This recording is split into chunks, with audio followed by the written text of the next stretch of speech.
this edition of I'm Not Crazy But with Dr. Rhonda Mattox.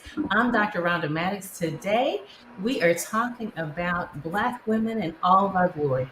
Family, you know Black women, we struggle and we make it look easy when really the weight of the world is on our shoulders. Today, we're going to talk about something that we all need to hear about, and that is burning our our superwoman capes and resigning from the rescue mission of our families and friends. We have to. We have to if we're going to nail this life that we only get one time to live. Family, today I have an all-star cast with me in the Dr. Tiffany Haynes, who is a psychologist extraordinaire, and the Dr. Shalitha Jones. Please do what you do and rep your city as we are beginning to talk about how to burn your superwoman cape. Family, we all know we need to do it. We all know that that superwoman cape is not really a cape. It is really a weighted blanket masquerading as a weighted cape. And if you don't figure out how to get it off of you, what you're going to realize is that you are no longer traveling light. You are weighed down and you cannot fly the way you need to fly. So let's get into it. Welcome, ladies. Thank you, thank you, thank you for joining today. I sure appreciate you. In the Dr. Shalitha Jones and the Dr. Tiffany Haynes. Thank you so much for coming on. How are you doing today? Doing great today. Thank you for having me. Yes. And listen, if you are a if you have ever been the superwoman to your friends, the person that your friends are going to, it feels good when people need you. We like it a little bit to be considered the strong Black woman, but that comes with some burdens and some responsibilities and some fatigue and some sleepless nights.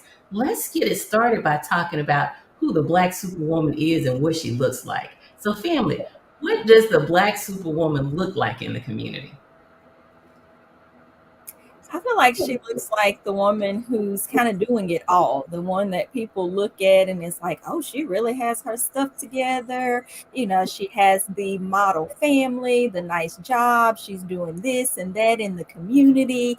And, she's seen, and people are like, oh, wow. And not knowing what's going on internally with her. But I feel like when people look at a superwoman, that is what they see, someone who is always out doing things, showing up, doing things for other people, and making it look effortless. Yes, making it look effortlessly. That is what we do because we've been taught never let them see you sweat. We grew up on commercials like I bring home the bacon fried up in a pan, never let him forget that he's a man, those kinds of commercials. And then we hear songs from Whitney Houston like I'm every woman, it's all in me. And we feel that, yes, I'm every woman. And then you look up and Lord Jesus, you're tired. Being every woman is exhausting. She comes with sleepless nights. Dr. Haynes, what else would you like to add to what the Black superwoman looks like or what the superwoman looks like? I think that was a great definition. I think it looks like all of us. Every Yeah. single one of us at some point has been or consider ourselves or has someone consider us that strong Black woman. And it Mhm. really means that when we're faced with the reality of adversity, that we keep going. Mhm. And that was that's the superpower that we have. And you're right, we make it look easy. We make it look effortless. We keep smiling. We show up Mhm. at church. We show up at work. And Mhm. things are going crazy. And we're still showing up because we have learned how to face adversity and keep going. Mhm. And we learned this very early on because when we were young, if we showed it on our face, we would hear messages from our parents like "fix your face," and so you didn't get to appear like things were not going well, even when they were really not going well. You had to fix your face. Your mother would say stuff like, "You stop that crying before I give you something to cry about." And so tears, we started perceiving tears as terrorists. They weren't welcome, and it can be really uncomfortable to be vulnerable and to show forth, just be transparent because we've just been brought up and groomed and it's just been entrenched in us to be everything to everyone. It's more blessed to give than to receive. All those messages that we get them from very, very early on. So, what is why do we embrace it so? Because we do kind of, if we're telling the truth, like being perceived as a strong friend or the superwoman to some degree. If we're telling the truth, why do we embrace it? I don't know if I would say like we like it versus that it became the expectation. And so when you're able to make it, that's what the goal that everyone sets before you is to show that you can make it, to be this person, to, Mhm. face the adversity and be able to bounce back, to have it together, to have the family and the job and to do all those things. It became the goal that is set. So, we see hashtag couple goals. That was hashtag Black woman goals, that we are strong. And so when we hear things like the soft life era, I'm in my soft life season, that flies in the face of that ongoing strength sometimes because we were taught like all the messages you just said, it taught us that that strength was the unique thing about Black women and it was the goal that we needed to work towards. Mhm. And so we perceive strength as not asking for help. I remember when I was young, I would ask my mom what was something, and she would say, look it up. And so I grew up looking it up, and I didn't realize until much later that maybe sometimes she had me looking up because she just didn't know and didn't want to say, I don't know. But my training and my upbringing really had a lot to do with being self-sufficient, with not needing anyone, with being able to do things for myself. And we have songs like Independent Woman, all of that stuff to really hammer in the I don't need anyone. So it feels uncomfortable and it feels weak when we feel like we do need someone or when we feel like we need to ask for help. And during the pandemic, I would say our superwoman capes really got burned. Our strong Black woman armor was pierced because we were exhausted, we were tired, we didn't have the emotional reserve to be everything to everyone, and it was really uncomfortable. Did How did you all navigate your Black superwoman roles during the pandemic, and how did you lay them down, or how did you lay them down? Well, I don't feel like I had that luxury. Of course, I work as a hospitalist, so the pandemic for me was extremely overwhelming. So I did not get the luxury of kind of that laying down or forced to lay down because I could not. I was in the hospital working, treating patients, seeing the death and everything, and it was very, very overwhelming. But I have heard from other people how it not only kind of forced what you're speaking of, but in some sense gave them some relief because now you're not having to run to the ball games. You get off work, you have to cook dinner, then you got to get this person to practice, you have to show up for this ball game, and the world shut down. And so although there was other things going on, health wise and economy wise within the household, some of those burdens got taken away because Mhm. they were no longer offered. But then on the other hand, some people had to pick up because now, this is your job, but now you're a teacher because the schools are Yeah. closed. So your children are home. So I feel like actually during the pandemic, I feel like it probably, as we could say, worsened because although some of the roles got to be laid down for a while, you had to take on so much more. And then now, we do see articles coming out about how the suicide rates and depression rates and things like that actually have gone up tremendously as we've gone through this pandemic. Mhm. Oh, those are such excellent points, and particularly as we're in the Suicide Awareness Month, to bring that point out.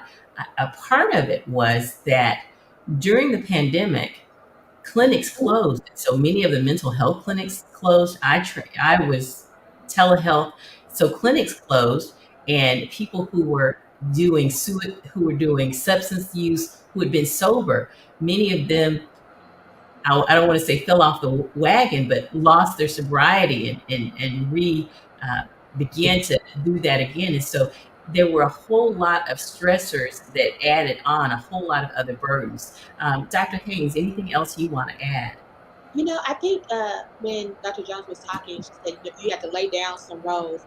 I remember for like the first 3 weeks of lockdown, I felt like I was killing it because things were being canceled. I was on top of my laundry. The house was clean. I was eating healthy because I was off 3 weeks. And I was like, this is the best thing that has happened. And then on that week 4, when I was like, oh wait, we're not getting ready to go back out. Like this wasn't just a vacation. This is gonna be a long-term thing. And then people started saying, oh, you can still do your job at home, but now because nobody's going anywhere, we'll just meet at 7. We'll meet at 8 p.m. Let's just have a meeting whenever.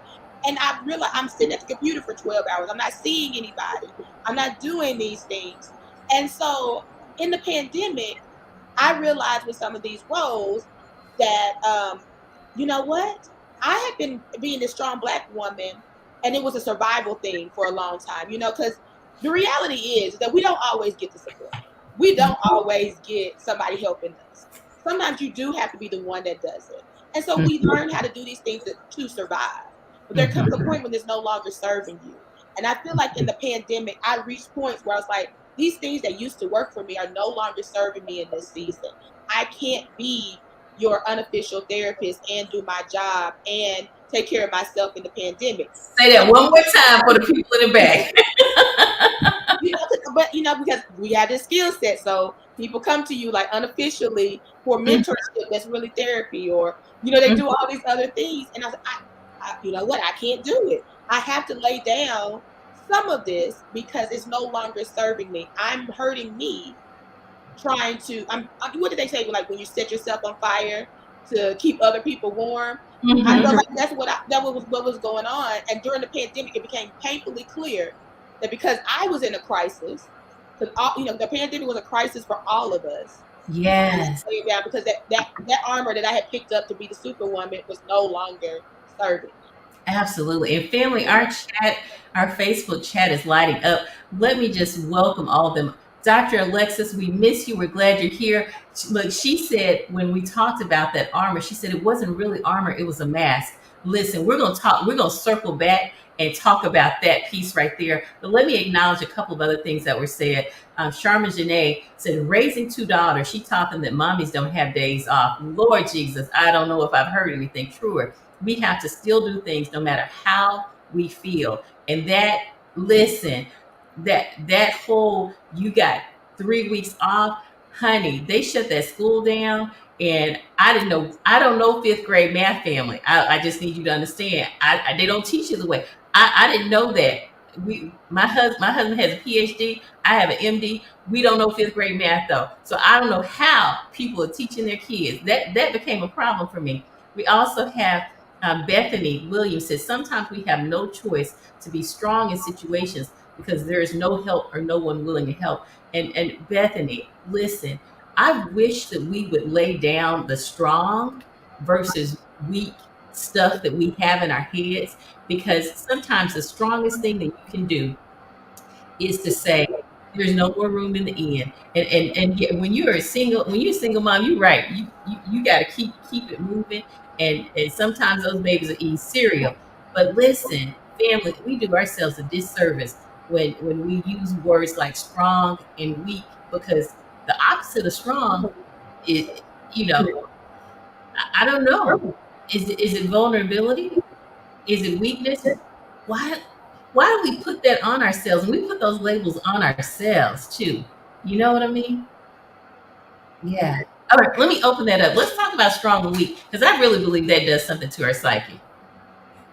I think it's about perception too. That was interesting. I was wondering where you were going to go with that. Like the opposite of strong is, and what is it?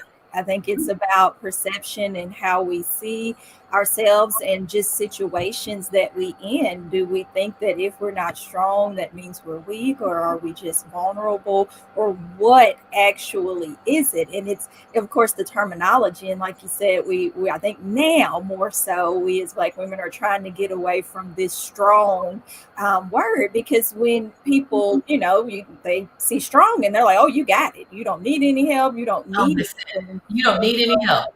Exactly. And it's like that could not be further from the truth. So what can we replace strong with? Ah, I use courageous a lot. Okay. So I use words like, this is not, because I noticed this particularly during the pandemic, we lost a lot of people. So people were grieving back to back to back to back to back, and they felt like they should be strong. And many times that meant I should not have any emotions. Mhm. Uh, I should not cry. I need to push forward. But I need you to understand that if you have ever blown into a balloon and you continue to blow and you continue to blow, at some point that balloon is going to pop. And so sometimes for a short amount of time, you just have to be about the business of planning the funeral. But we will prolong that and we will numb out and do things to numb out, like smoke weed, Lord, smoking weed, drinking wine, um, shopping, doing whatever to not think about it, and then we pop, or then we create more problems. And so I would tell people when they were losing folks and they would say, I should be stronger than this. You are having a human response to tragedy. You are having a human response. And this is not about you being weak. This is about you being human. You're not a robot. You will experience pain. You will hurt. But I just also want to add, historically, Mhm. we, especially we as Black women, have not been given safe spaces to be vulnerable. Oh, yes. And so it is hard for us to be vulnerable right now because we were not taught that. We were not allowed to have those spaces. Our vulnerabilities were used against us. So, Yes. so we learned that the way that we do this is that we mask those feelings. And so if Mhm. there are people out there listening and they're like, oh, I'm having this human response and I know that it's hard for you. It's hard because we haven't always been safely able to express those emotions. And so Mhm. if we really want to start dismantling this myth, we have to make commitments as Black women to be safe spaces for not just ourselves to be vulnerable, but for other people to be vulnerable as well. To have those spaces where you can say, you know what? I don't have it together today. I Mhm. really have, I've been struggling. And to say it in a way that people actually hear you, because I have told people like I am struggling. They be like, oh no, you're not. Like, Mhm. wait a minute, I'm telling you, I'm waving my hands. I'm saying, hey, I am struggling. And people are like, you don't look like you're struggling at all. And like, so I had to create spaces for me to be safe enough to say, hey, this is what's going on. And we have to learn how to create that space. Otherwise, we will continue to perpetuate this story that we don't need help, that we don't need to cry, that pushing forward means pushing my emotions to the side versus allowing those emotions to be freely expressed. Mhm. Absolutely. And I feel like that brings about, your circle. That's why it's so important the people who you allow access to you, the people that you have in your circle, because we do need that safe space. And so the people, that are your go-to people, you all are able to be that for each other, because it can be overwhelming when you are the one that everybody always goes to and they look at you as you have it together, and it's like, okay, but who can I go to when I need to release, when I'm feel like I'm breaking down, about to lose my mind? Where can I go? So it's very important to be sure that you have a strong circle who understands that we are this for each other. Yes. Today may not be your day, but it's Mhm. coming. And so that's very, very important. Mhm. Absolutely. It's interesting because I wonder sometimes, based on what you were saying, Tiffany, if when we say, is are people's perceptions of strength also their get out of jail cards, so that they don't have to help, so that they don't have to support, they don't have to check in on their strong friend, because they have it all together. And so because we make it look effortless, and we're not even tending to, like, for me, that is not my goal. I mean, I that's not my goal to make it look effortless. But people don't offer help to the strong friend, they don't check on them. And so is the perception, oh, Tiffany, you got it all together. Is that also a, I don't need to help you, let me support someone else? Is that what's happening as well with that? You know what I'm saying? It could be. I also think that people who are benefiting from you find it difficult to allow you to lay down your superwoman cape. If you're getting a benefit from me being that person, you don't want me to stop being that person. You want me to be okay because you're getting something from me being okay. If you're that person who shows up And and I often think about church because it's such a big part of my life and work. You know, 20% of the people who go to church do the work of the church. It could be thousands of members, but it's only a small percentage that are actually doing the everyday Uh-huh. work. And Uh-huh. so when one of those people need to sit down and take a break, that means somebody who's been benefiting from you working and they've been able to use their time to rest. Now they have to get up and do something. Now they got to take up for you. So no, they want you to be okay. So I think sometimes it's an excuse like I don't have to check in, but it's also like, hey, this is my time of rest, and I need you to be okay because I'm getting something from you. And Mhm. when you fall apart, then we all it's a domino effect that we all are going to start missing. That's good. You remember when Simone Biles took some mental health time, and when Naomi, I can't say her name right, Osaku or whatever her name is, the tennis player, took some time off. Now, family, we have on T-shirts. I have pictures of people with T-shirts on and say it's okay to not be okay. But look at here, when the people who are benefiting from you doing your job. And listen, I understand. I understand. If you are set to make millions when I play tennis, I want you on the court. I really do.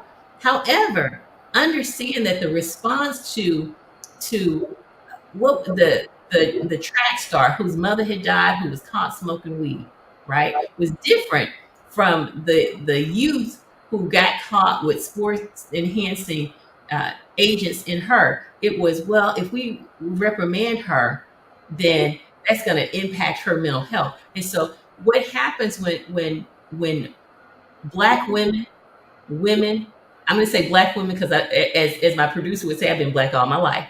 But what happens when we say in our high functioning roles, I'm not going to hit that ball. Uh, I'm not going to turn that flip. I'm not turning flips anymore. I'm going to take some time. What happens? What's the kickback from that? And I I see you, Aisha Jones. I'm going to circle back for that. I think it's been evident in the examples that you named is that we win.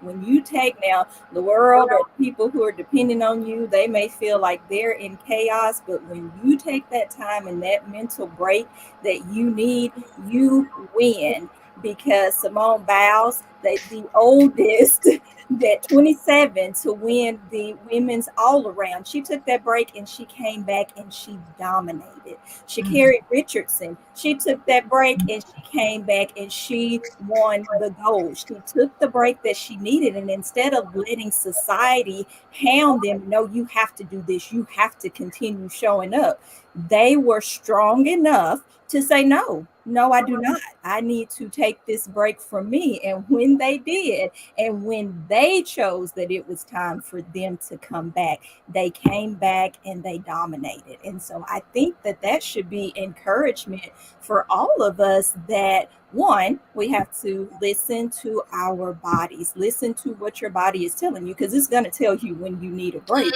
If Mhm. you don't take that break, your body is going to force you to take that break. So take the break because Shakari went out there on that track, but it was still track meets happening and people were still running. Simone wasn't flipping, but the Olympics and everything, it still went on. The events went on without them. And Mhm. so they were going to be fine. It was themselves who were at risk of not being okay if they did not step back. And that encourages me. Yeah, when it's time to Absolutely. take a break so you can come Absolutely. better. And I love what you said. I would reframe it just a bit and say they were courageous enough to take a break because that took courage to say, yes, I know I have these endorsements. I know I have these deals. They were willing to put their money where their mouth was because they lost out on some money, right?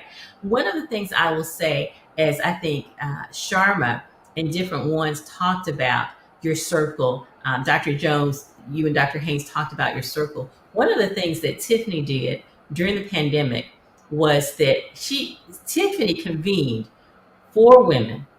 And when I tell you that, and I called it I can't remember the phrase that I use now, but Yeah, it was your my circle. emancipation circle. My emancipation circle.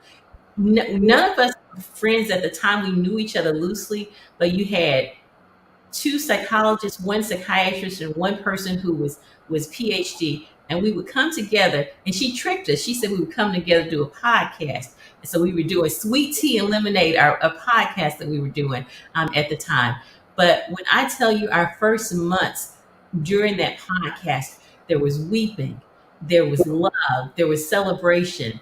And one of the things that happened during that time was our Supreme Court Justice, Ruth, I can't think of her last name, died. And we processed that together. But that same night, I think Tiffany was the person that told me she had died. That same night, when I watched the news, they were talking about who was going to replace her. The woman wasn't even cold yet. And they were talking about who was going to replace her. Listen, take your breaks, because the moment you die, they will be talking about who's going to replace you. So, as Dr. Jones talked about, your circle is so important. Let's pull up what Anisha Jones was saying just now. Anisha Jones, if you would put up her comment. While you're pulling it up, I just want to say, you don't have to do anything to deserve the break. I Yeah. think a lot of times we could just be. You being is enough to need a break. We try to be like, oh, I've worked so hard. I haven't had a vacation. I deserve this break. No, you just being deserves time to break and take care of yourself. We don't have to work to deserve it.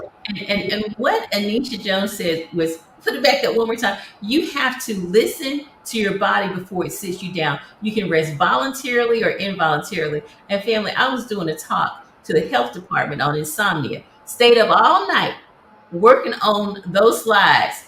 You see the hypocrisy here on the necessity of getting rest. I'm used to my rest. Family, I got sick as a dog for the next 4 days because I stayed up all night. I was down.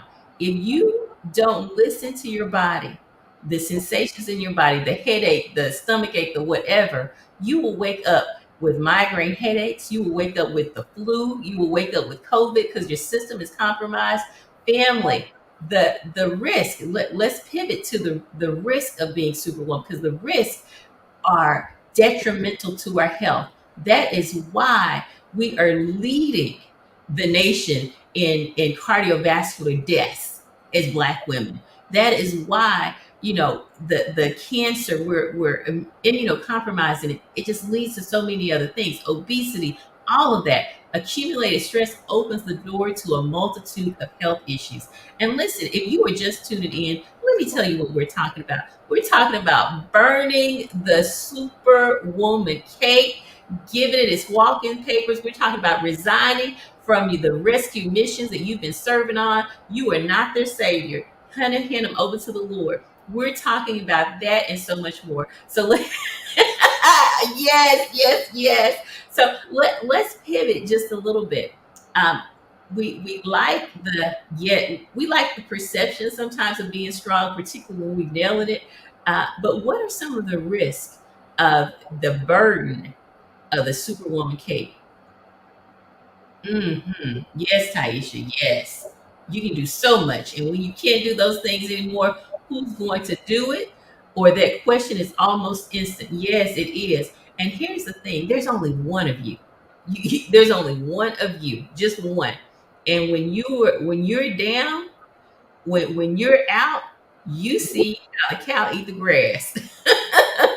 So, what are some of those birds? And we got an early intro, I think, when Dr. Haynes talked about the health issues. Let's talk about that.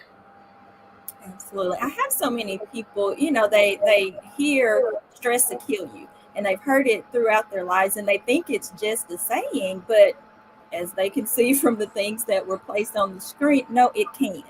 It can physically deteriorate your body, like diabetes, obesity. Obesity, of course, opens the door to so many health issues. So your mental health does impact your physical health.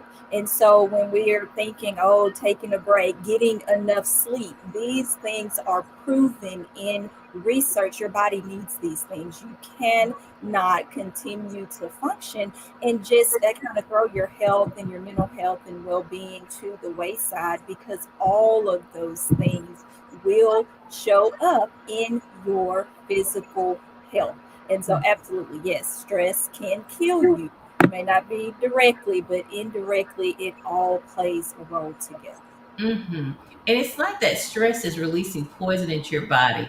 You get the cortisol, and then we talk about carrying it, the weight on our shoulders, but the other place that we as Black women carry it on is in our bellies, in our midsections.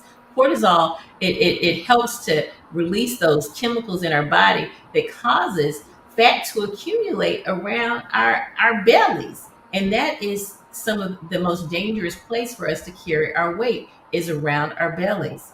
Now, listen, Dr. Hanks, what did you want to add to that? You Great know, point Dr. Jones made. stress, yes, it can kill you physically. It can kill your relationships. We are Mm, more irritable when we're not taking breaks and taking care of ourselves. So you may, have relationships with people that you love that are strained.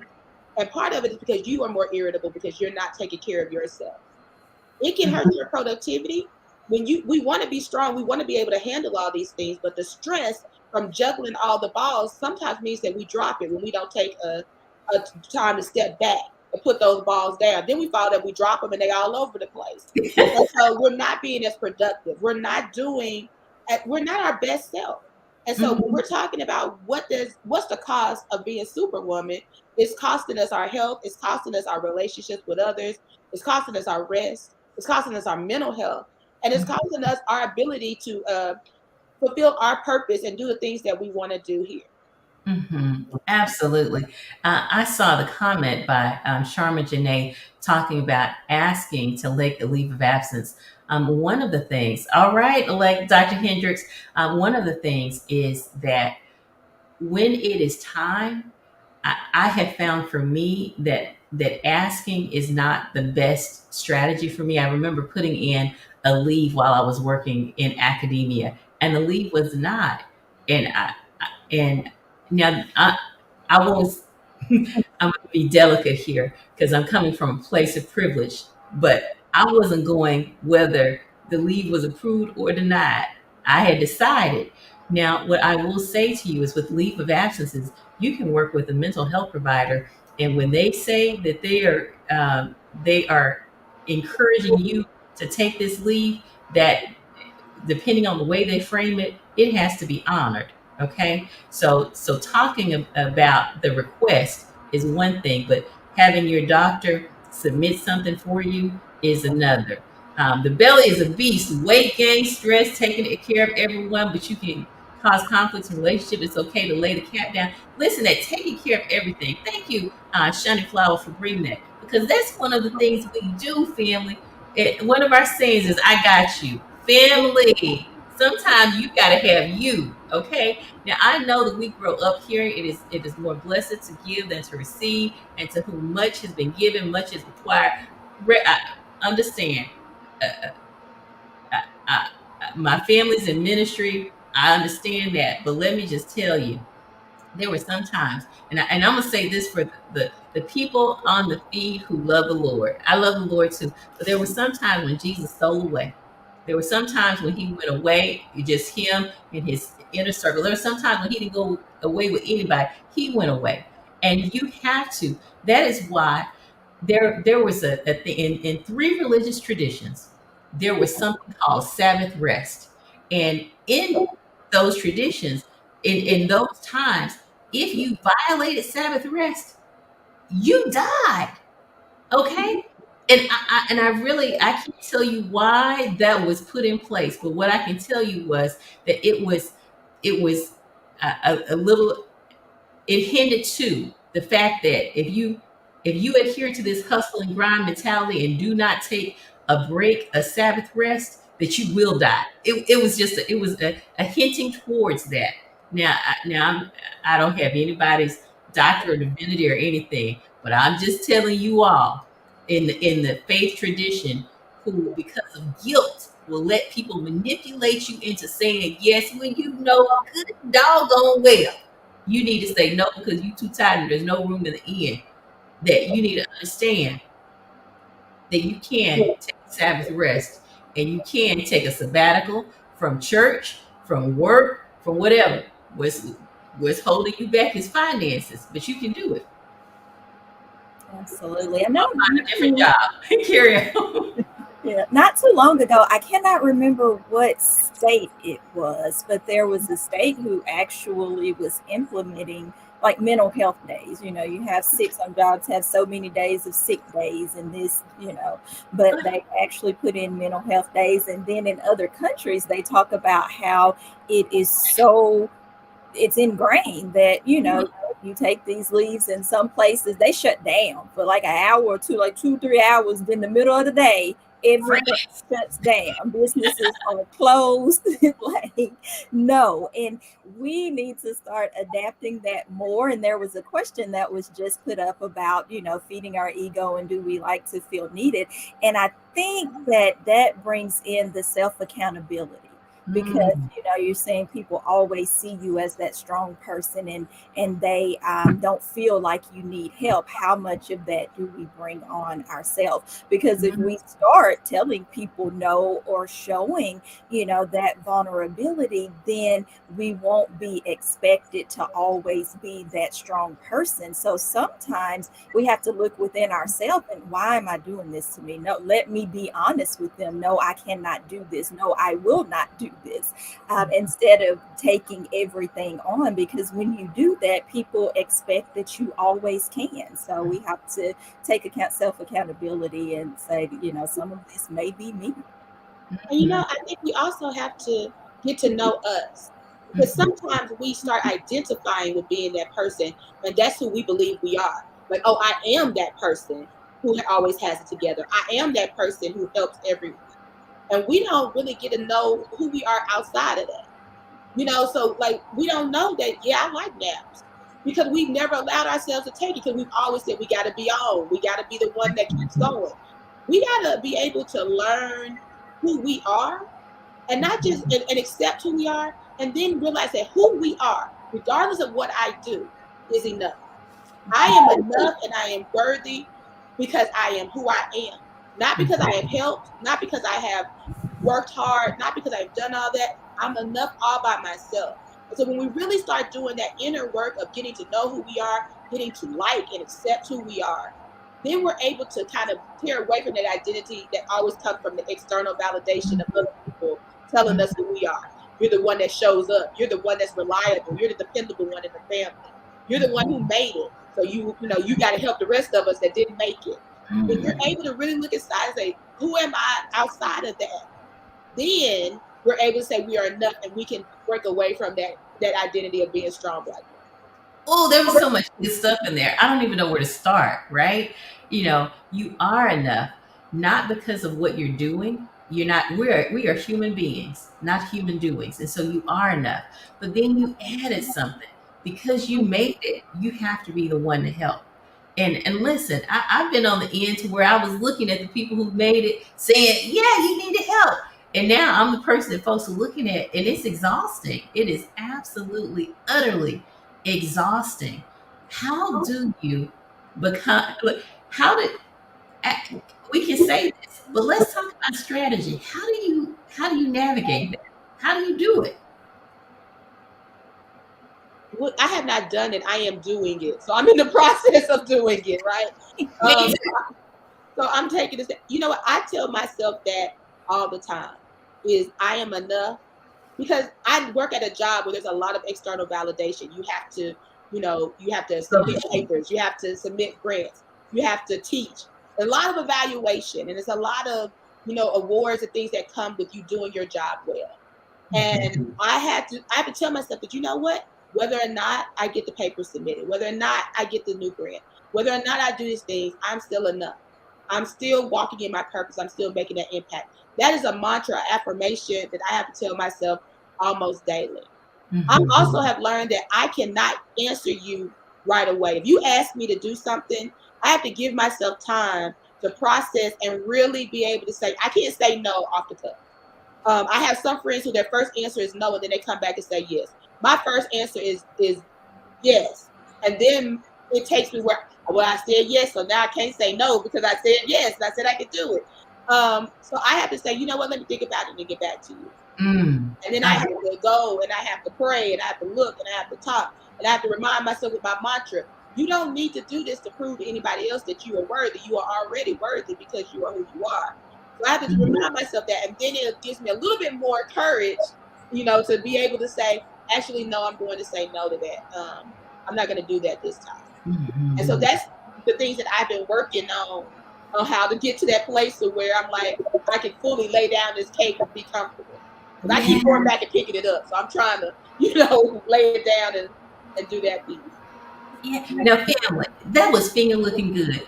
If you are a generous seed sower, with what she just said, you need to go ahead and share this to your feeds because you know you got somebody that needs to hear this. So if you're listening, go ahead and share this because that right there was yummy. Dr. Jones, what do you want to add to that? Well, like I told you when you told me today's topic, I said, "Oh, it sounds like I need to be doing more listening today than actually speaking because I am trying to get to that place. And it's easier said than done. I've sat here and said a whole lot of stuff today, and it's like, yeah, you need to do that. Why are you telling other people to do Yes. that? Try that. But and again, I think it's just it's like you said earlier, it's biblical. Let your no be no and your yes mean yes. Like when you say no, like that's it, no. And I think sometimes, like you said, some people they'll say no and then they, come back and be like, oh, I actually can do that, or say yes, and then it's like, no, I never mind. I looked at it and I cannot. But when you look into yourself and whatever it is, what you decide is best for you, let it be that and do not feel guilty about it. I think that's part of it too. We feel guilty when we can't show up for other people, when there's something that somebody needs, and oh, I know you can do this. You're the only person. And I think that's how they get you. So you're the only person who will understand, and so they kind of throw that guilt on you, and it's like, no, it's not me this time. It cannot be me. So I think practice, like I think before you told me, practice saying no. Start small, say no to little stuff so that you'll be able to say no to the bigger things when that time comes. Absolutely. And I heard you, Jenna Hill, and I see you, Jasmine, Shante, talking about pushing through because other people needed us. I remember that as I was a first year out of psychiatrist, first year out of residency, and I had laryngitis, and that means that I couldn't speak. I could barely speak. And I called in, and then my nurse told me that when she called the patient, that the patient said, "Well, I guess I'll just be dead when she come back." And so, family, let me tell you what the young Dr. Maddox did. She drugged herself with laryngitis to work and wrote the questions down and wrote refills. Now, listen, that was some foolishness. The seasoned Dr. Maddox knows that was foolishness. But listen, one of the things that we will do many times is we want other people to give us permission to take off. And so while we are sick, we will go to work so that somebody else can say, "Oh, Sugar Bee, you are sick. Go on home." And we will do that because we want them to know that we are team players, because team players are held up. They're esteemed highly. And I am deputizing you today to be your own Sugar Bee stay at home. Don't go. Because first of all, you go to work, and if you got the wrong thing, you'll share with everybody else and have the whole office shut down. And yes, I had that happen in my office where one of my nurses was sick, came to work. I said, "You need to go home." Stayed at work, got all of them sick. You said all of them because I was working from home doing telehealth. So listen to your body. We talked about that earlier. Listen to your body. I'm glad you're going home, darling. Go home, stay at home. Take a couple more days off. All right. Don't tell them I told you. Tell your favorite doctor, your favorite psychiatrist said you need to take off. Now I don't have any letter of off for you, but go ahead. And it's But it's so crazy how these jobs they expect you to show up even if you have the days available. I have friends who, come to me and they're like, "Oh, I have all these days saved up." And guess what? The ones that do not roll over, you're either going to lose them or they are going to pay you pennies for those days that you do not use. Take them. Take mhm, those days. They mhm. are there for a reason. Take them and don't feel bad about it. Do not feel bad about it. And And that do listen, not feel bad is easier said than done. Go ahead, Dr. Haynes. and when you take your days, take your days. Now, one of the things that I am good about is I put boundaries around my vacation. I don't want to talk to you if you're talking to me about work.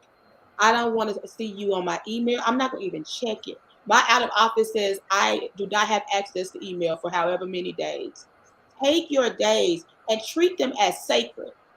Don't allow people to, because what people do, I know you on vacation, but can you? I know you're not at work today, but can you? Sometimes I don't even tell my family when I'm off because they're like, I know you're not working today, so can you come? No, I can't. It's sacred. Pretend I'm not even here. Pretend you don't even know I'm in the world because that's how I'm pretending about you. I don't know that you are here during my vacation. Paid time off is a benefit of your employment. Use every hour and use it for yourself. Go turn your email off, turn your phone off. Do it because you deserve it because you, not because you didn't work. You deserve it because it's you. You need that Yeah. time. Take it. And family, let me tell you what, she is walking in her truth. She's not, now she may be learning some other things, but she's not learning that when she has it nailed down. Because I remember I asked her to be on the show and she told me she was going to be on vacation. And in my mind, I was thinking, well, that means you got time to do it. But in her mind, she was like, I'm on vacation. I'm using my vacation. I don't have time to be fooling with you. And she meant that, every word of it.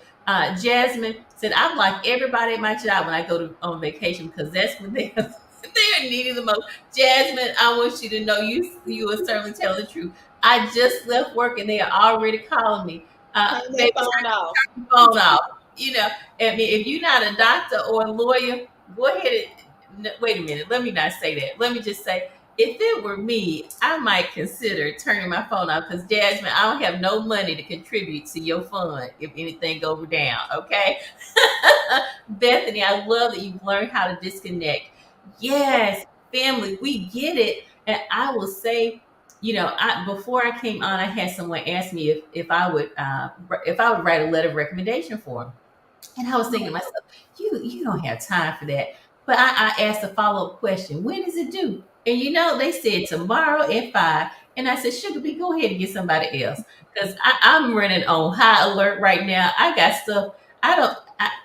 Listen, no, that would take away from my sleep. So understand that when people ask you to do stuff, that you feel guilty when you say no, because I want you to know that there was a few seconds that I really did feel like, you can write it for, but I had to leave it go.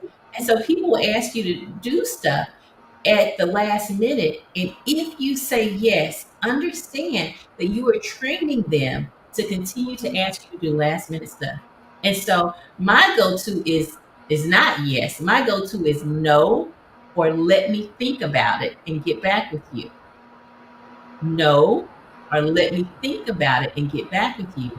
But when you say no and then say yes after the 17th time, you have just trained them that if they harass you long enough, You'll that change it. you gonna come through for them. And so understand, you just did that. And don't be mad when they pressure you 20 more times because they know in the 17 to 25 mark you say yes. Ask me how I know.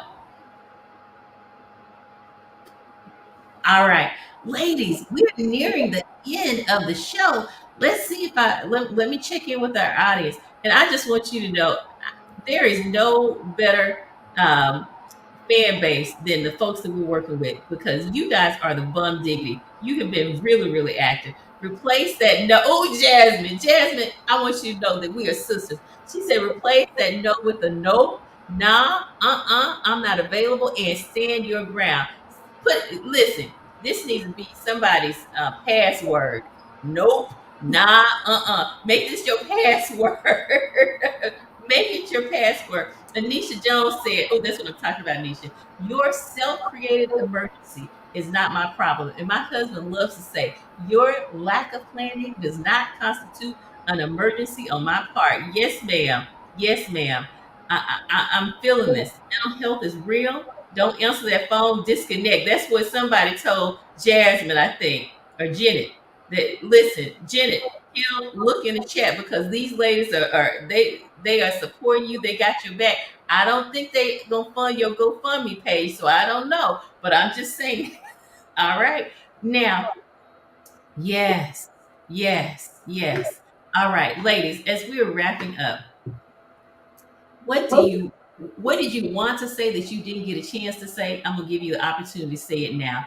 And if you would include just a few resources to support the people who are listening to us to have their back in their journey to burning that superwoman cake that is flame resistant. But you gotta burn it and take it off and throw it away and ship it off. You know, what's your resources for that or your suggestions? I think that Therapy for Black Girls has some podcasts about self care and those things. So I would definitely encourage people to listen to those podcasts about that. But also just remember that that cape that we're wearing, it doesn't serve us well. It's not serving us well in this season. We are literally dying. We are literally having strained relationships with family members because we are taking on too much because we do not know how to say no. And so I don't want our legacy as Black women to be that, yes, she was always there for everyone, but she had a horrible family and friend life, and she was sick all the time, and all these other things. That's not the legacy we want to leave. We want to leave that legacy of resilience, but we also need to leave that legacy of we're taking care of ourselves. We are worth the time it takes to take care of ourselves. And so that no is the beginning of our journey to making sure we're taking care of ourselves. Mm. No is a part of our self love journey. Setting boundaries are a part of that. I remember I was living in DC at the time when Nelson Mandela died. Nelson Mandela left a legacy that is just is honorable, it's noble. You know, he literally sacrificed all. But I remember his children talking about him, and what was evident was that they didn't have a lot of intimacy with him. And I remember thinking to myself, I do not want to be a public success and a private failure. I want my children, I only have one, I want I want my child to have a good relationship with me if she, you know, and I want to have my family also not get the rest of me, but get the best of me. Now, let me be clear. I am not attempting to discredit the man of Nelson Mandela, but what I'm saying is, in all of our getting and all of our doing, let's make sure that we also recognize our ministry at home is not, you can take it to the church, you can take it to the streets, but also remember that which we have been entrusted to that should definitely represent priority for us. And I feel a little some kind of way as I'm saying that, but was prioritize for sure. Dr. Jones. Just thinking through everything that we have discussed today, it just popped into my head. Oh, taste and see. We have kind of referenced biblical things, and that, of course, it's oh, taste and see how good God is. But I think we can use that in this aspect too, because it's like try it out for yourself. Try it when you put that cake down, when you say no, when you focus on yourself, even if it starts out small. It's giving you a little taste. And once you get that little taste and see how good it feels, I feel like that'll encourage and motivate you to do it more and more until that becomes a priority for you, until that becomes your go-to. So, oh, taste and see how good it is to lay that cake down. Oh, I love it. I love it. I love it. I think for me, one of the most important things that we said today was about who we invite into our circle, our tribe.